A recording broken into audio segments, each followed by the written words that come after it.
আপনাকে যদি বিশ্বের ধনী দেশগুলো সম্পর্কে জিজ্ঞেস করা হয়, হয়তোবা আপনি যুক্তরাষ্ট্র, যুক্তরাজ্য, কানাডা কিংবা রাশিয়ার কথা ভাববেন। কিন্তু অবাক করা বিষয় হলো, যুক্তরাষ্ট্র, যুক্তরাজ্যকে ছাড়িয়ে বর্তমান বিশ্বের সব থেকে ধনী দেশ লুক্সেমবার্গ।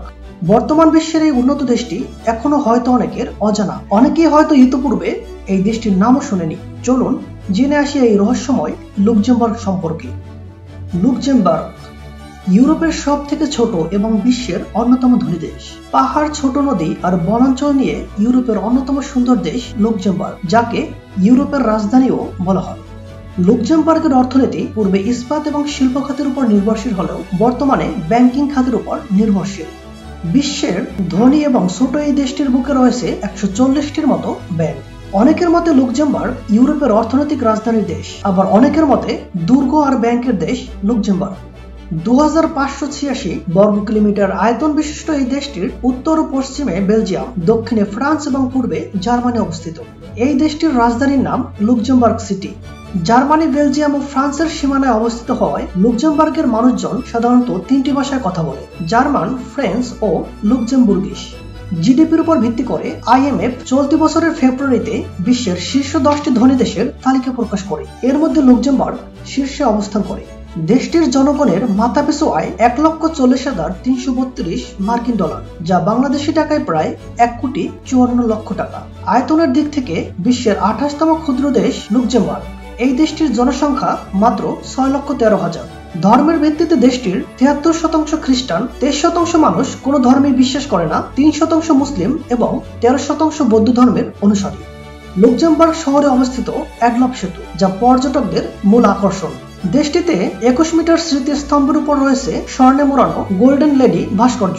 লুক্সেমবার্গের ভাষায় যাকে জেলেফ্রা বলা হয়। পৃথিবী খ্যাত এক ক্যাথেড্রাল রয়েছে এই দেশটিতে। এর নাম নটর ডেম চার্চ। স্থাপত্যকলার সুনিপুণ নির্মাণ শৈলী এবং বৈচিত্র্যে চমকপ্রদ এই চার্চ একটি আকর্ষণীয় ল্যান্ডমার্ক হিসেবে স্বীকৃতি পেয়েছে। 1613 সালে ভিত্তিপ্রস্তর হওয়া এই স্থাপনাটির কাজ চলেছে প্রায় 3 শতাব্দী ধরে।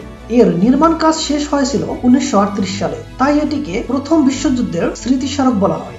ছোট বড় মিলিয়ে দেশটিতে প্রায় 100টির বেশি দুর্গ ও প্রাসাদ রয়েছে। দেশটির বৃহত্তম 3টি দুর্গ বোর্সটেডে, ভায়েন্ডেন এবং ক্লারবাক্স। বিশ্বের শীর্ষ ধনী এই দেশটিতে শিক্ষার হার 99% এবং 6 থেকে 16 বছর বয়সী প্রতিটি ছেলে মেয়ের জন্য বাধ্যতামূলক শিক্ষা ব্যবস্থা চালু রয়েছে।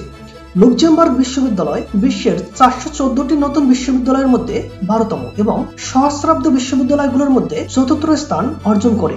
শুধুমাত্র 6,13,000 মানুষের জন্য দেশটির জিডিপির প্রায় 7% স্বাস্থ্য খাতে ব্যয় হয়, যা $4.1 বিলিয়ন। করোনাকালীন সময় থেকে শুরু করে আজ পর্যন্ত এই দেশে করোনা রোগীর সুস্থতার হার বিশ্বের মধ্যে দ্বিতীয়। মজার বিষয় হলো, যে সকল দেশগুলোতে ব্রিটিশরা কখনোই শাসন করেনি বা আক্রমণ করেনি, তাদের মধ্যে একটি দেশ লুক্সেমবার্গ। 1815 সালে নেপোলিয়নীয় যুদ্ধ সময়ের অবসানের মাধ্যমে ফ্রান্সের কাছ থেকে স্বাধীনতা লাভ করে লুক্সেমবার্গ। কিন্তু রাষ্ট্রটি একই সঙ্গে জার্মানি কনফেডারেশনের অন্তর্ভুক্ত হয় এবং নেদারল্যান্ডের সাথে একটি ব্যক্তিগত ইউনিয়নে সংযুক্ত হয়।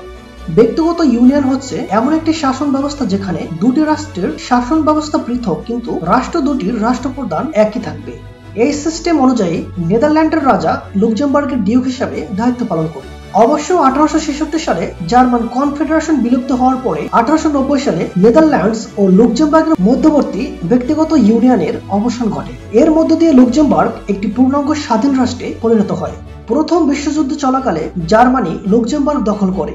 বিশ্বযুদ্ধে জার্মানির পরাজয়ের পরে যুদ্ধের শেষ দিকে লুক্সেমবার্গ পুনরায় স্বাধীনতা অর্জন করে। দ্বিতীয় বিশ্বযুদ্ধ চলাকালে জার্মানি পুনরায় লুক্সেমবার্গ দখল করে। অবশেষে 1944 সালের সেপ্টেম্বর মাসে মার্কিন সৈন্যরা লুক্সেমবার্গ দখল করে এবং এর মধ্য দিয়ে লুক্সেমবার্গ আবার স্বাধীন রাষ্ট্র হিসেবে স্বীকৃতি পায়।